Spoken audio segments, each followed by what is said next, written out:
कुमार सिंह गांव के सबसे अमीर और सम्मानित व्यक्ति थे। उनकी जमीनें, हवेली और नाम सब कुछ बहुत बड़ा था, लेकिन जितना बड़ा घर था, उतनी ही बड़ी दरारें भी अंदर पनप रही थी। उनके 3 बेटे थे। बड़ा बेटा राजेश बहुत घमंडी और लालची इंसान। मंझला बेटा सुरेश शांत लेकिन दबा हुआ।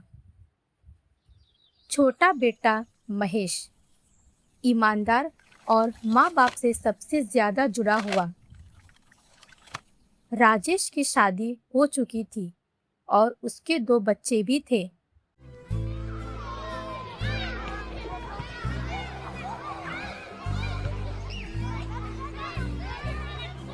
देखो, अब मेरी उम्र हो चली है। मुझे नहीं पता कब क्या हो जाए, इसीलिए मैंने अपनी वसीयत तैयार कर ली है। यह बात सुनकर तीनों बेटे एक दूसरे को देखने लगते हैं। पिताजी, आप चिंता क्यों करते हैं? हम सब आपका ख्याल रखते हैं।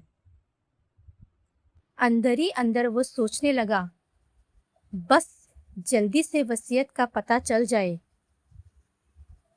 बाबूजी, आप ऐसे क्यों बोल रहे हैं? आप हमें छोड़कर कहीं नहीं जाएंगे। बेटा, जाने का समय कोई नहीं बताता, लेकिन इंसान को अपने बात का इंतजाम कर जाना चाहिए। उस रात पूरे घर में एक अजीब सी खामोशी थी। हर कोई सिर्फ एक ही बात सोच रहा था, वसीयत में किससे क्या मिलेगा।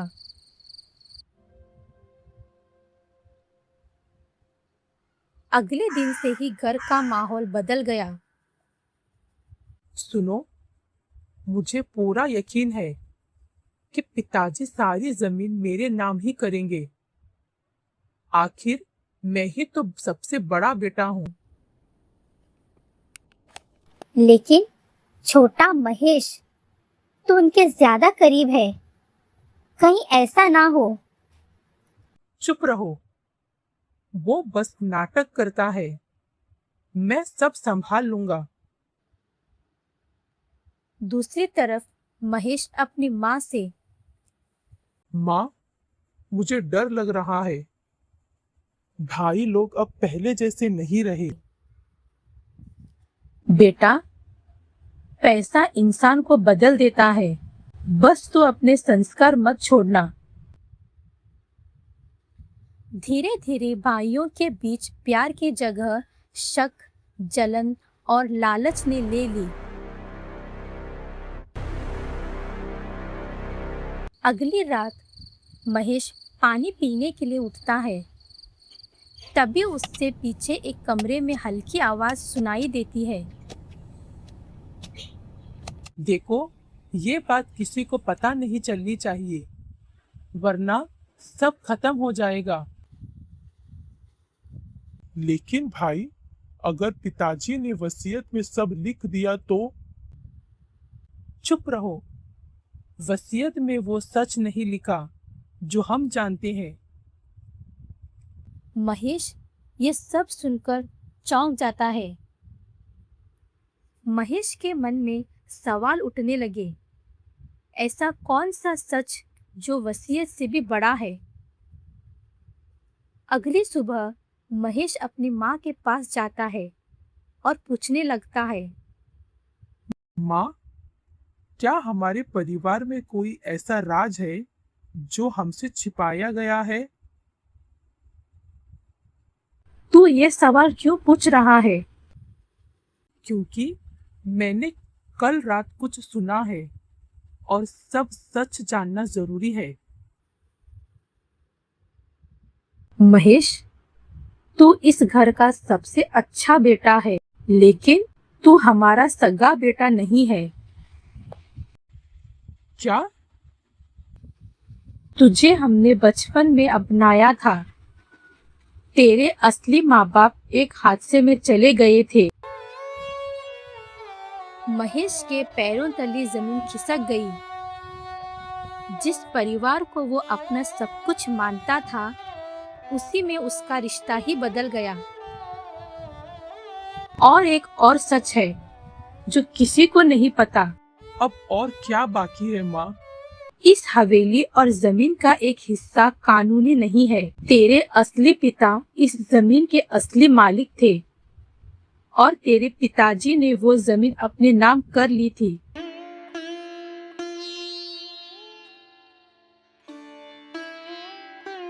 तो क्या मैं इस घर में सिर्फ एक मेहमान हूँ या असली हकदार?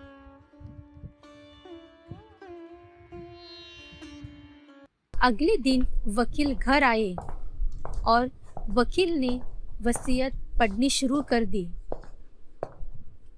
मेरी सारी जायदाद तीनों बेटों में बराबर बांटी जाएगी, लेकिन एक शर्त के साथ।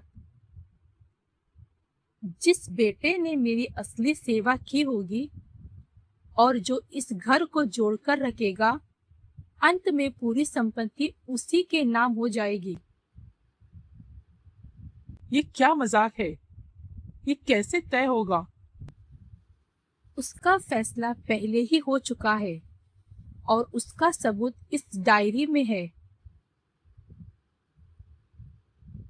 वकील ने डायरी पढ़ना शुरू कर दिया। मेरे 3 बेटे हैं, लेकिन जिसने बिना किसी लालच के मेरी सेवा की, वो सिर्फ महेश है। राजेश ने हमेशा पैसे को चुना।